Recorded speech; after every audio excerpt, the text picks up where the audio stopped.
Log in कर लीजिए आप लोग, इसको ऑन कर लीजिए। इंस्टॉल करना पड़ेगा अभी।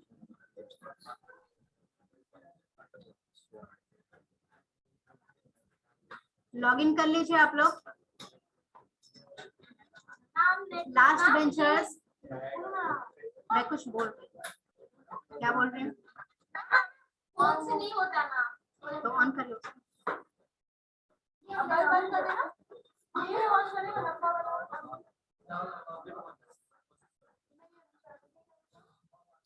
बच्चे ये वाला ऑफ नहीं करो। ये अरे मैं वो पेज दिखेगा ही नहीं तो कैसे? नहीं मेरा नहीं दिखता है यहाँ पर। अरे यहाँ का, यहाँ मेरे सर का यहाँ इधर का मैं बोली इधर कर। बस हाँ यही। चलो ठीक है, वो भी ठीक है।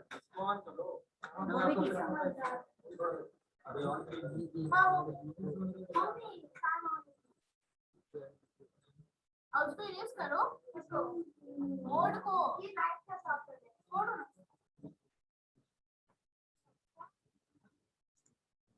Okay, so auxiliary verb we have not started yet, right? Auxiliary verb start नहीं किया था अभी तक।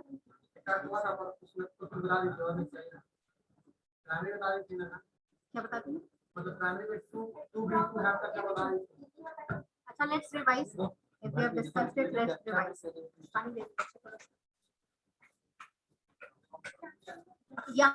हम रिपीटेड वर्ब फिर से बताइए। दिख रही है ना, अब अच्छे से दिख रही है।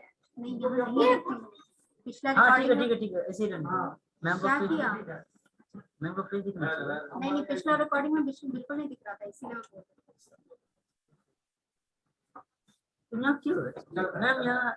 हूँ।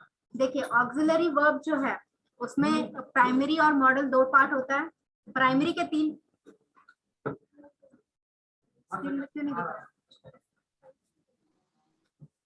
प्राइमरी के आपके तीन पार्ट्स होते हैं, ठीक है। Verb to be, verb to have and verb to do, ठीक है। टू बी में आपका क्या होता है, is, am, are, was, were, ठीक है। आई का हमेशा अलग रूल रहेगा, ठीक है। प्रेजेंट टेंस में हमेशा एम लगता है उसके साथ, ठीक है। और इज नहीं लगता है एम के साथ, आई के साथ कभी इज नहीं लगता, ओके। तो इज, एम, आर जो है, एम जो है वो आई के साथ हमेशा लगता है प्रेजेंट टेंस में, ठीक है। इज रहेगा जब आपका सब्जेक्ट जो है वो सिंगुलर है, ठीक है, प्रेजेंट टेंस में। अगर पास्ट टेंस में है तो वॉज लगेगा। सब्जेक्ट का अगर प्लूरल है तो प्रेजेंट टेंस में आर लगेगा, फ्यूचर टेंस में सॉरी पास्ट टेंस में वर लगेगा, ठीक है। कुछ नहीं दिख रहा है। That's not my problem.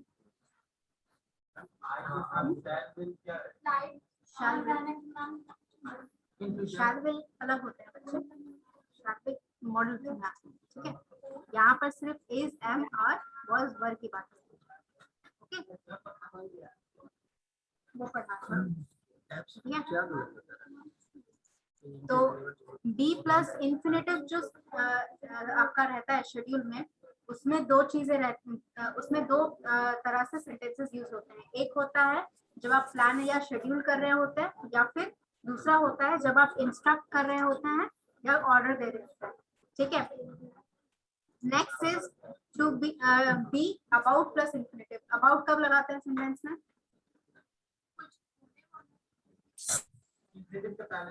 What is infinitive?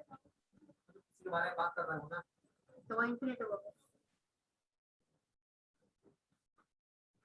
About आपका सेंटेंस में तब लगेगा when you are about to start, मतलब जस्ट आप स्टार्ट करने ही वाले हैं, you are in the threshold. आप उस थ्रेशोल्ड पे हैं जहां आप स्टार्ट कर रहे हैं या फिर एंड कर रहे हैं, ठीक है। I am about to end my journey और I am about to start my journey, मतलब मैं जो स्टार्ट करने ही वाली हूँ या फिर मैं एंड करने ही वाली हूँ, तभी आप अबाउट लगाएंगे, ठीक है। ऑर्डिनरी वर्ब तब रहता है जब आपके सेंटेंस में सब्जेक्ट रहे, वर्ब रहे और सब्जेक्ट कॉम्प्लीमेंट रहे। What is subject complement? Subject complement क्या है? सब्जेक्ट कॉम्प्लीमेंट यानी कि के साथ किम लगे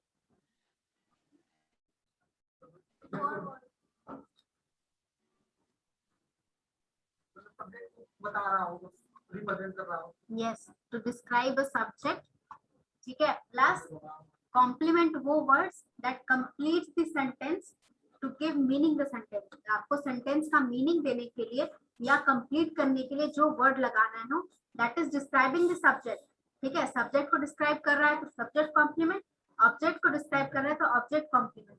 कॉम्प्लीमेंट वो वर्ड जिसके बिना आपका सेंटेंस अधूरा है, that is completing your sentence, ठीक है। यानी कि यहाँ अगर मैं टीचर हटा दूं तो सेंटेंस में क्या रहेगा, Ram is a, it is an incomplete sentence जिसका कोई मीनिंग नहीं है। टू कंप्लीट द मीनिंग ये वर्ड लगाया गया है, that is describing your subject, तो that is what called subject complement. और ये जो सिंपल ऑर्डिनरी वर्ब है वो तब होते हैं जब आपका सेंटेंस सिर्फ सब्जेक्ट रहे, वर्ब रहे और सब्जेक्ट कॉम्प्लीमेंट रहे, ठीक है। यहाँ हर एक सेंटेंस में आप देख सकते हैं सब्जेक्ट है, वर्ब है और verb subject complement, okay.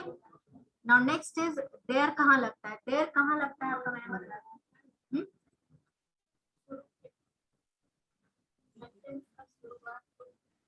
that is not necessary but it is mostly the case, mostly the case कि there आपका starting में लगता है but it is not necessarily, but there आपका sentence में तब use होगा when you are telling about the place of your noun, जो noun में discuss किया जा रहा है sentence के बारे में उसका place बताया जाए या फिर उसका amount या quantity बताया जाए। जैसे there are 17 students in the class, ठीक है, there is my pen, ठीक है। when you are giving the placement of your subject or the quantity of your subject, ठीक है, तब आप there लगाएंगे। अगर इससे कॉन्ट्रोडिक्टरी आपको लग रहा है कि कोई स्टेटमेंट ऐसा होता है जिससे कॉन्ट्रोडिक्ट करता है, you can also find out, ठीक है। आप देयर से अपने भी कोई स्टेटमेंट बना के देख सकते हैं। ऑक्सिलरी टू हैव वर्ब जो होता है, टू हैव होता है हैव, हैड, हैज। हैव आपका लगेगा कहाँ, present tense, had past tense में लगेगा, हैज भी प्रेजेंट टेंस लगता है, तो हैज और हैव कहाँ लगाएंगे, हैड सबके लिए लगेगा। पास्ट टेंस में if you are using singular subject और प्लूरल सब्जेक्ट, एक है ये एक से ज्यादा सब्जेक्ट है, सबके लिए हैड ही लगेगा, ठीक है। They had the wine that was served, ठीक है, या फिर शी हैड टू गो, ठीक है। अगर प्रेजेंट टेंस है तो दे हैव टू गो, ठीक है, प्लूरल में, and she has to go singular में, ठीक है।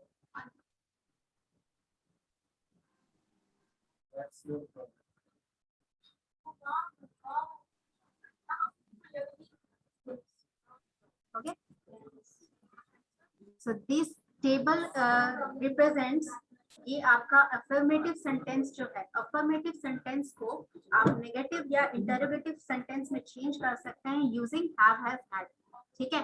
अफर्मेटिव सेंटेंस क्या होता है, अफर्मेटिव सेंटेंस क्या होता है, अफर्मेटिव सेंटेंस क्या होता है, पॉजिटिव सेंटेंस जिसमें ज्यादा कुछ ना हो, बस पॉजिटिव सेंटेंस नेगेटिव ना हो, और is this sentence positive sentence, जो past I don't have a pen, is it a positive sentence, it's a positive sentence। affirmative statement वो होता है when you are telling a simple statement, जब आपसे कुछ पूछा नहीं गया, ठीक है। If I'm trying to find a pen, I don't have a pen, मैं अपने से बोलूं, ठीक है, आपने मुझसे पूछा नहीं, but if you have asked me do you have a pen and I say that no I don't have a pen, that statement becomes a negative statement because I am negating something। मैं किसी चीज का oppose कर रही हूँ, मैं किसी चीज को रिजेक्ट कर रही हूँ या मैं किसी चीज का रिवोर्स कर रही हूँ, that means I am rejecting, मतलब मैं किसी के नेगेटिव जा रही हूँ, ठीक है। अगर मैं किसी के नेगेटिव नहीं जा रही, दैट मीन्स दो स्टेटमेंट जो अपनी मर्जी से आप बोल रहे हैं या बिना किसी के मतलब रिजेक्ट किए या किसी को अपोज किए आप बोल रहे हैं, वो होते हैं अफर्मेटिव सेंटेंस, ठीक है। तो इसमें कोई डाउट तो नहीं होना चाहिए कैसे आपका क्वेश्चन बनेगा, ठीक है। हैव जो है, हैव आपका मस्ट की जगह भी यूज हो सकता है। मस्ट की जगह क्यों यूज होगा, अगर आपके पास मस्ट है ही पहले तो आप हैव क्यों यूज करेंगे, मस्ट आप कहाँ यूज करते हैं, तो आप हैव क्यों यूज करेंगे इसकी जगह, अगर आपके पास मस्ट, हाँ you must do this work. हाँ, तो जब नेसेसरी है तब आप मस्ट यूज कर रहे हैं। मस्ट की जगह हैव आप तब यूज करेंगे when your conversation is not so formal. ठीक है, जब आप फ्रेंड्स के साथ कन्वर्स कर रहे हैं या फिर आप किसी कलीग के साथ कन्वर्स कर रहे हैं which is friendly to you, who is friendly to you, sorry, तो उस टाइम में आप मस्ट का यूज तब करते हैं जब आप एक अथॉरिटी एक्सर्ट करना चाहते हैं। ठीक है, जैसे if your teacher is telling you that you must finish this question, you must solve this question, then she is or he is like exerting his authority that I have the authority कि मैं आपको question दूं और आपको solve करके देना ही देना है। Okay, and if you are talking to your friend, ठीक है, कि मान लीजिए if you are asking for help और you are giving help to your friends and all classmates, तो आप क्या करेंगे, आप उसको बोलेंगे कि you have to solve this question, only that and then it will help you in the examination। ठीक है, तो वहां आप मस्ट नहीं करना। ठीक है, मस्ट आप तब करते हैं जब आप एक अथॉरिटी एक्सर्ट करना चाहते हैं। ठीक है, जब आपसे कोई ऊपर हो या आप किसी से ऊपर हो तब आप उस पे सुपीरियरिटी दिखाने के लिए आप मस्ट यूज करते हैं। अगर उसकी जगह अगर कोई ऐसा है जो आपके सेम लेवल का है तो आप हैव यूज करेंगे। ठीक है, तो ये एग्जांपल्स आप देख सकते हैं जब मैं फाइल भेजूंगी तो। ठीक है, टू डू वर्ब जो है डू डज डिड, ठीक है, डू डज डिड आपका उसी सेम फॉर्मेट पे ही यूज होता है। ठीक है, I have to do something, ठीक है, दे डिड दिस, ठीक है, उसी सारे सेम सिमिलरिटी में ही यूज होता है। नेगेटिव और इंटेरोगेटिव स्टेटमेंट आपने ऊपर भी देखा, इस फॉर्मेट में भी नेगेटिव और इंटेरोगेटिव स्टेटमेंट आप डू डज डिड करके यूज कर सकते हैं। Did you finish your work, right, do you want to go or not, ठीक है, does they come with a gift hamper or not, ठीक है, तो वो सारे क्वेश्चंस आप फॉर्मुलेट कर सकते हैं। देन नेक्स्ट थिंग आप एम्फेटिक स्टेटमेंट के लिए यूज कर सकते हैं do does did. Emphatic statement क्या होता है, what is emphatic statement? Ma'am ऊपर में था I have to have a car, मतलब क्या हुआ इसका? मतलब मुझे चाहिए ही चाहिए। ठीक है, आपने I have to have a, हाँ, I have to have a car मतलब आप इसमें एक जोर डाल रहे हैं, इसमें एक क्या कहते हैं उसको, पूरा एक्सर्शन आप डाल रहे हैं कि मुझे ये कार चाहिए ही चाहिए, चाहे मैं कितने भी टाइम में दबाव डालना। ठीक है, उसको फोर्सफुली बोल रहे हैं कि मुझे ये चाहिए ही चाहिए, जैसे बच्चे जिद कर रहे हैं कि मुझे चाहिए ही चाहिए, दैट काइंड ऑफ स्टेटमेंट। ठीक है, समझ में आया राजेश, समझ में आ गया?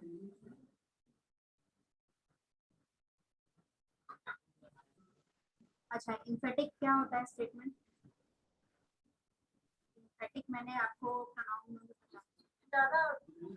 Yes, when you are expressing your extreme emotions, जब आप एक्सट्रीम इमोशंस करते हैं, ठीक है, हाँ, मतलब आपको एक्सट्रीम इमोशन करना है उस पे एक्सप्रेस। ठीक है, कि मुझे ये चीज अच्छी लगती है तो लगती है, खराब लगती है तो लगती है, मुझे यही चीज चाहिए ही चाहिए। तो जब आपको पूरा एक्सट्रीम इमोशन कन्वे करना है तो आप एम्फेटिक स्टेटमेंट लगाएंगे। ठीक है, जैसे कि he does like eggs, he really does, ये स्टेटमेंट आप किसके लिए यूज कर सकते हैं? ऐसा कोई जो सिर्फ मतलब ट्यूसडे को एग्स नहीं खाता, क्यों नहीं कर सकते? Because it is not extreme. वो बंदा जो आपके साथ रेस्टोरेंट में कभी भी जाए तो वो सिर्फ एग का ही डिश ऑर्डर करेगा। अगर आपने कुछ भी चिकन मंगा लिया, कबाब मंगा लिया, कुछ भी मंगा लिया, फिर भी वो एग मंगाएगा, तब आप इस स्टेटमेंट को डाल सकते हैं। ये रियली डज लाइक एग, मतलब एग के अलावा आप उसको सिर्फ दिन भर एग दे दो तो वो दिन भर एग खाएगा। ठीक है, तो when you are expressing your extreme emotions in that, तब आप एम्फेटिक स्टेटमेंट करते हैं and you can use do does and did in that. ठीक है, नेक्स्ट इज आप सस्टेनेबिलिटी और एक्यूरेसी के लिए यूज कर सकते हैं। सस्टेनेबिलिटी क्या होती है? सस्टेनेबिलिटी कभी तो पढ़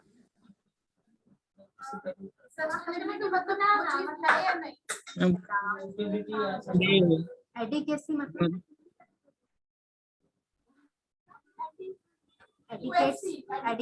एडिक्वेट मतलब तो भरपूर होता है, these two things, हाँ, तो these two things represent what? Your mannerism. ठीक है, आपको किससे स्थिरता से बात करनी है. Your if I'm asking you something, तो रिस्पेक्टफुली या मैनर्स के साथ रिप्लाई करना. उसमें ये देखिए जो एग्जाम्पल है, ये एग्जाम्पल एक कॉन्वर्सेशन है. ये पूरा एक जो कॉन्वर्सेशन है, ठीक है. मैंने अगर आपसे पूछा कि have you solve the comprehension questions, तो आप क्या बोलोगे? No I haven't, but I have solved और I have these questions, would you like to. ये सारे जो कॉन्वर्सेशन होते हैं, you have politely refuse to me something, but आप उसकी जगह कोई और अल्टरनेटिव ऑफर कर रहे हैं. ठीक है, तो उस सिचुएशन में व्हाट यू वुड डू, कि आप डू या does. If have you solved the question of comprehension that I've given you? You would say no, I haven't. Okay, but I do have these questions. Okay, या फिर I have these doubts. I do have these तो उसमें do आ रहा है. ठीक है, तो आप क्या कर रहे हैं? एक बहुत पोलाइटली वे में आप रिफ्यूज भी कर रहे हैं मेरे क्वेश्चन को, और एक अल्टरनेटिव वे मतलब कुछ अल्टरनेट में मुझे दे रहे हैं कि मैं ये डाउट है या फिर ये क्वेश्चंस मैंने सॉल्व किए हैं. आप लुक एट दैट. ठीक है, इस सिचुएशन में you will be using do. ठीक है, अब अदर थिंग्स क्या है? कंसर्न क्या होता है? What is the meaning of concern? Concern का क्या मतलब हुआ? हाँ, तो उसको थिंकिंग बोलते हैं. Think about. ओके, तो concern means you are concern about something, मतलब आप किसी के बारे में चिंता कर रहे हैं. ठीक है, तो to refer to someone's concern, या तो अपना कंसर्न देखना या फिर आपको किसी और को कंसर्न नहीं करना है. This is not your business. ठीक है, do mind what is this, you are not concern, right? आपको मेरे लिए चिंता करने की जरूरत नहीं है. ठीक है, that is what it refers to. यहाँ जो एग्जांपल है, it is nothing to do with you, मतलब आपसे इसका कोई. make frame a sentence from this. यहाँ पर जो लोग प्रेजेंट है, टू डू विद के साथ आप एक कंसर्न वाला स्टेटमेंट डाल सकते हैं. Make a statement with this.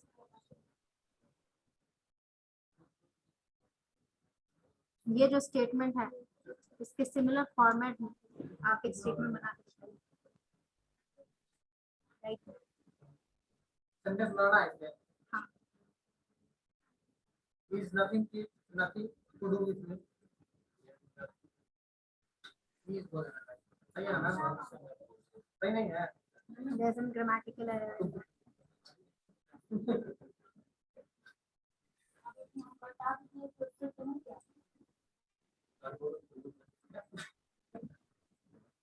हम आपसे बात कर रहे हैं बीच में, तो फिर हम पता लगता है क्या करें.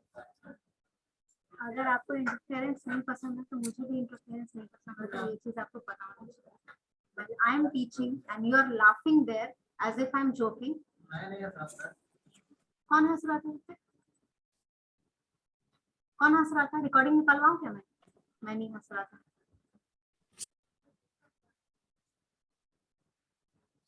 If you don't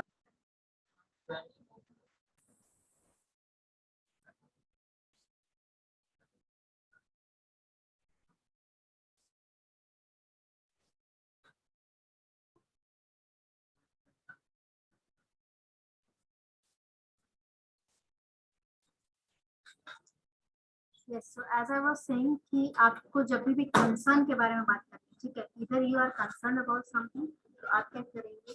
it has everything to do with you. अगर इसका रिप्लाई भी आप देना चाहें इस स्टेटमेंट का, it has nothing to do with you, तो इसका रिप्लाई आप कैसे देंगे? It has everything to do with you.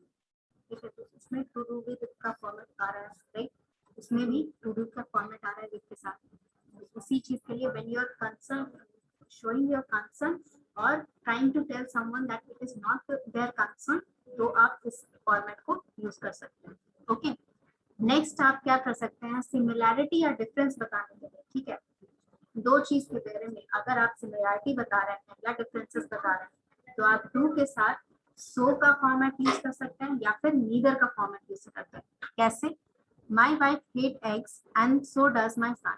ठीक है, मतलब दोनों ही हेट करते हैं, एग्स बिल्कुल नहीं पसंद करते हैं, ठीक है। अब इसमें ये देखिए, अगर सो डज नहीं लगता तो ये स्टेटमेंट कैसा होता, my wife hate eggs and my son also hate eggs, ठीक है। तो वो फ्रेज जो है वो रिपीट हो रहा है, right, with an addition of an also, वो फ्रेज पूरा रिपीट हो रहा है। तो सो वो फ्रेज का पूरा रिपीटेशन हटाने के लिए हमने क्या किया, सो डज लगा दिया, ठीक है। अब यहाँ पर देखिए सिमिलरिटी बताई जा रही है, यही चीज अगर डिफरेंस बताया जा रहा है, जैसे कि उसकी वाइफ को पसंद नहीं है एक्स और उसके सन को पसंद है, तो कैसे बताएंगे कि वो के साथ नहीं, पर नीदर के साथ नहीं लग सकता, तो कैसे लगे, डस के साथ लग सकता है। बट जैसे कि अगर मैं ये स्टेटमेंट बताऊं कि his wife doesn't like eggs but his son does, तो वो जो डज आएगा वो लाइक ऑफ एग्स का जो रिपीटेशन होगा उसको रोकने के लिए या उसको रिप्लेस करने के लिए वहां पर डस लगा, तो वहां पर क्या आ गया, डिफरेंस आ गया कि उसकी वाइफ को एग्स नहीं पसंद है लेकिन सन को पसंद है, तो वो डिफरेंस बताने के लिए भी आप डस का फॉर्मेट यूज कर सकते हो। सो या नाइदर तब यूज होगा जब आप सिमिलैरिटी बता रहे हैं, ठीक है, क्योंकि आप बोथ का यूज आप तब करेंगे, both does not like eggs, ठीक है। ये वाले फॉर्मेट में नहीं रहेगा, अगर आप बोथ का यूज करते हैं तो स्टेटमेंट ऐसा नहीं रहेगा, स्टेटमेंट ऐसा रहेगा कि my wife and son comma both does not like eggs, ठीक है। हाँ, इजारम कैसे रहेगा बच्चे, नहीं इजारम नहीं रहेगा ना, you are talking about two people plus आप उसमें फॉर्मुलेट कर रहे हैं एक फंक्शन, ठीक है। तो डज वाला जो चीज है, डज नॉट लाइक इज ना, ठीक है, I does not like, like उसमें थोड़ी इज एम लगता है, ठीक है, तो वही फॉर्मेट पे यहाँ भी रहेगा, ठीक है। अगर आपको सिमिलैरिटी बतानी है बोथ यूज करके तो ये वाला फॉर्मेट नहीं लगेगा, उससे अलग फॉर्मेट लगेगा, बट आप उसको कर सकते हो, बोथ को लगा के भी कर सकते हो। डू का जो होता है वो देखिए, यहाँ पर जो फ्रेज रिपीट हो रहा था, ठीक है, हेट एग्स वाला जो फ्रेज रिपीट हो रहा था वो उसने हटाया, अब यहाँ पे वर्ब रिपीट हो रहा है, कैसे, अगर यहाँ डस नहीं लगता, Rahul studies as hard as his sister studies, वो फ्रेज सिर्फ वर्ड रिपीट होता, वर्ब का जो स्टेट वर्ड है वो रिपीट होता, सिर्फ उस रिपीटेशन को हटाने के लिए हमने यहाँ डस लगा दिया, ठीक है।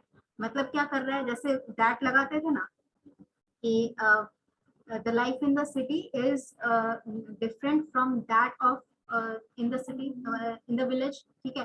तो वो दोनों जब दैट लगाते थे तब भी आप क्या कर रहे थे, वो फ्रेज जो था उसको हटाने के लिए, लाइफ इन को हटाने के लिए वहां से लगाया था। सिमिलरली यहाँ पर डज लगाया गया है कि जो वर्ब है उसका रिपीटेशन ना हो स्टेटमेंट में, ठीक है, उसके लिए यहाँ पर डज लगा दिया है। Rahul studies as hard as his sister does, मतलब क्या, उसकी वो जितनी अच्छी पढ़ाई करती है उतना ही राहुल अच्छा पढ़ाई करता है, राइट। तो दोनों का जब पढ़ाई कंपेयर हो रहा है तो यहाँ पे डज लग गया है, so that you don't have to repeat the verb itself, जो स्टडीज है उसको दोबारा रिपीट ना करना चाहिए, ठीक है।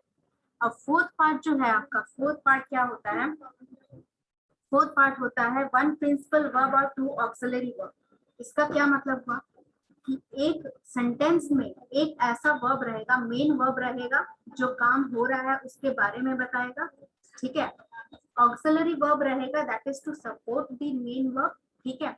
इसके दो फॉर्मेट होते हैं, या तो आपका ऑक्सिलरी वर्ब जो है दोनों, ठीक है, दोनों के साथ एक प्रिंसिपल वर्ब एक ही फॉर्मेट में रहेगा, ठीक है। अगर मान लीजिए प्रेजेंट टेंस में है तो दोनों तरफ प्रेजेंट टेंस में लगा है, अगर पास्ट में है दोनों तरफ पास्ट में लगा है, तो आप क्या करेंगे, दोनों ऑक्सिलरी वर्ब के साथ, जैसे लेट यू एंड आई करते हैं, लेट यू एंड आई या लेट यू एंड मी वाला जो फॉर्मेट था, तो यू और मी दोनों के साथ लेट का रूल रहता था। उसी तरह अगर आपका जो प्रिंसिपल वर्ब है वो सेम फॉर्मेट में दोनों दो सेंटेंस में यूज हो रहा है, तो आप दोनों ऑक्सिलरी वर्ब के साथ लगाएंगे एक ही प्रिंसिपल वर्ब। अगर आपका प्रिंसिपल वर्ब दो स्टेटमेंट में दो अलग अलग फॉर्मेट में है, अगर मान लीजिए एक फॉर्मेट में है फ्यूचर टेंस में, एक है प्रेजेंट टेंस में, या फिर एक है पास्ट टेंस में, एक है प्रेजेंट टेंस में, उस जरिए क्या करेंगे आप उस टाइम में दोनों को जोड़ता होगा, एक स्टेटमेंट का एग्जांपल भी देखिए, she neither can nor will help him, sorry help जो है वो आपका मेन वर्ब है, जो काम हो रहा है उसको बता रहा है, तो ये मेन वर्ब है। यहाँ पर हेल्पिंग वर्ब है कैन और विल, ठीक है। दोनों ही जगह हेल्प सेम फॉर्मेट में लग रहा है, हेल्प ही लगेगा, हेल्प नहीं लग रहा है या हेल्पिंग नहीं लग रहा है, सेम फॉर्मेट में लग रहा है, इसीलिए दोनों के लिए यहाँ पर लग गया है हेल्प एक ही बार। अब यहाँ देखिए नेक्स्ट सेंटेंस में, he neither has talked nor will talk to me, मतलब यहाँ पर पास्ट टेंस में बात हो रही है, मतलब ना तो उसने मुझसे बात करी है ना ही वो करेगा। ठीक है, तो पास्ट टेंस और फ्यूचर या फिर पास्ट टेंस और प्रेजेंट में बात हो रहा है, तो दो फॉर्मेट में जब लगा है तब आप दोनों हेल्पिंग वर्ब हैज और विल दोनों हेल्पिंग वर्ब के लिए अलग अलग लगा। ठीक है, and it is connected with the main nor और नाइदर नॉर वाला कनेक्शन है, एंड वाला कनेक्शन है, कनेक्टिंग वर्ब सेम सब। ठीक है, लेकिन यहाँ पर बस ये फॉर्मेट चेंज है कि अगर आपका मेन वर्ब दोनों में सेम यूज हो रहा है, सेम फॉर्मेट तो एक ही लगेगा, अगर अलग अलग फॉर्मेट है तो अलग अलग लगेगा। ठीक है, any doubt in this? Next is your inchoative verb. Inchoative verb क्या होता है? When your change is talking about in the sentence. ठीक है, सेंटेंस में एक चेंज डिस्क्राइब हो रहा है, चेंज कैसा भी हो सकता है, चेंज बिगनिंग हो सकता है, I am starting the class, ठीक है, I am about to begin the class, ठीक है, या फिर डेवलपमेंट स्टेज में हो सकता है, ठीक है, the stock is growing higher, ठीक है, डेवलपमेंट स्टेज में वो बढ़ते जा रहा है या बढ़ रहा है उस स्टेज पर, या फिर फाइनल स्टेज में, ठीक है, that I have changed the colour of my hair, ठीक है, चेंज कर चुके हैं, फाइनल स्टेज हो चुका है।